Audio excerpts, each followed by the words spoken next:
And we're back because I realized that I didn't do the pull request. So, now that we've made a bunch of these changes, we're going to say git commit -m added chemex page. And we're going to say maybe that's all we're doing for now. Maybe that's where we count it as kind of done. Now we're going to push it up to GitHub, and we're going to go to future/coffee. Now, we want to see what changed compared to master, and we don't want to just say, hey, merge these changes in because we trust Phil. And we don't do that. We don't trust anybody. So we have Phil make what's known as a pull request. A pull request is a request to have your code merged into somewhere. Now in our case, we usually want to merge it in to master from our feature branch. Now in our case, we have no conflict, so we're not going to have to fix anything. And we're going to say added several pages to describe. Added several pages to describe. Added 2 pages to start describing ways to make coffee. And I'm going to create this pull request by hitting this big green button. And now we could see a whole list of everything I did on this branch. Very self-contained. It's not yet in there. And then you get this really good view of everything that changed. Now, if I deleted anything, it would show up in red, but I happen to make 2 new files. So what I'm going to do is I'm also going to now edit the README. I'm going to say, instead of hello class, we'll say basic HTML. Or no, we'll go CS 546 lecture 5, and we'll say HTML. This describes HTML. And we'll say coffee. We are describing HTML by making 2 pages about coffee. Now we're going to, even though we have a pull request out, we can update that. So we're going to do git commit -m updated readme. We're going to push it up again.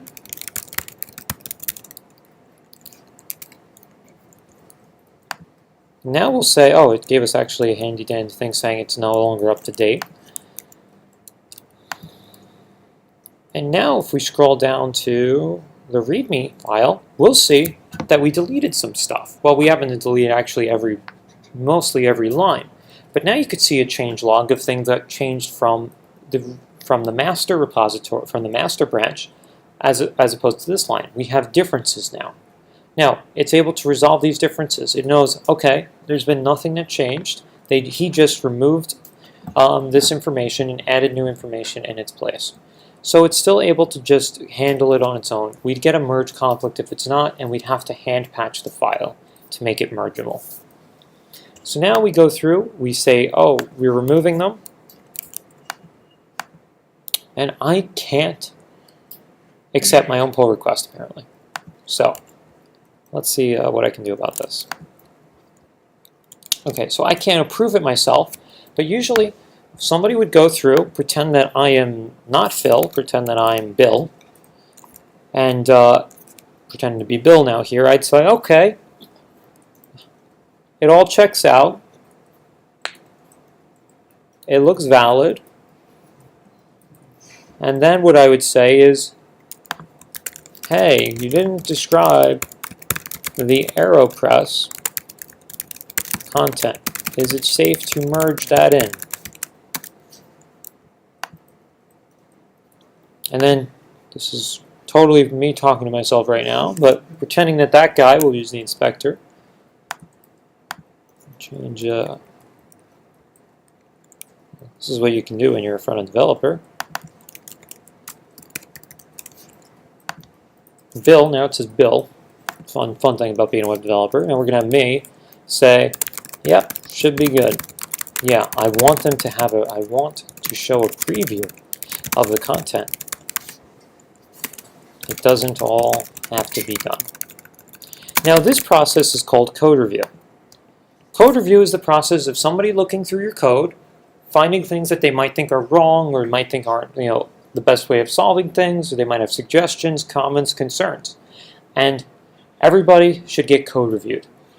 I am code reviewed at work. My fellow senior developers at work are code reviewed. It's just what you do. No matter how good you are at coding, One day you're going to miss something stupid. One day you're going to make the wrong decision, and somebody's going to catch it, hopefully. And it's just always better to have two sets of eyes on it. In addition to that, now pretending that I'm Bill again, now Bill knows about these pages. He knows a little bit more. He had to read through all this code in order to kind of read through it, get an understanding of it, to see if it's safe to merge in with the rest of the code. Now in our case, we're just writing HTML files, but say we were writing Node files.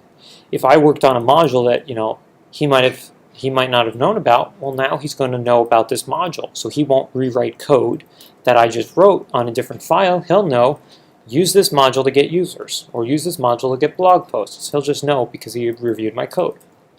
And he might have other opinions. Oh, you forgot to do error checking here, or oh, this condition will always be false, judging on the code you just wrote. And that's how you catch a lot of bugs. The code review process simplifies development by catching bugs, and it just allows you to open up a safe dialogue about the actual code quality.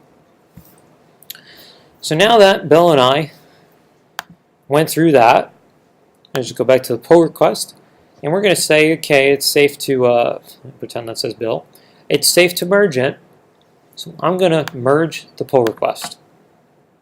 Now it goes away. I'm going to delete the branch because we're no longer using it.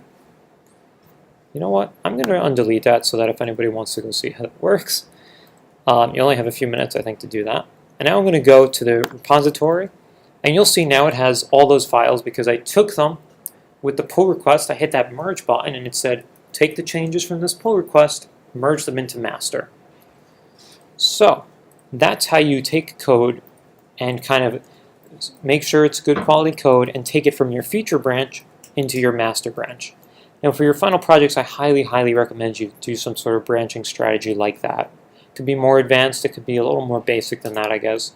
But that will kind of allow you to distribute your work a little easier, and it will allow you to, focus on one feature per branch. Also make sure that nobody's stepping on each other's toes that way. For example, while I work on a file, my changes shouldn't get pushed up to master because Bill or Joe or Sally might all be working on similar files. So we want to kind of keep our individual branches being developed for the features we're working on, and only pull them into master when they're fully reviewed, ready, and as good quality as we all agree they should be. So any questions on what we just did with the pull request?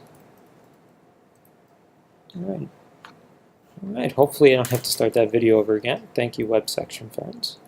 Forgot about recording that part. I hope that was helpful.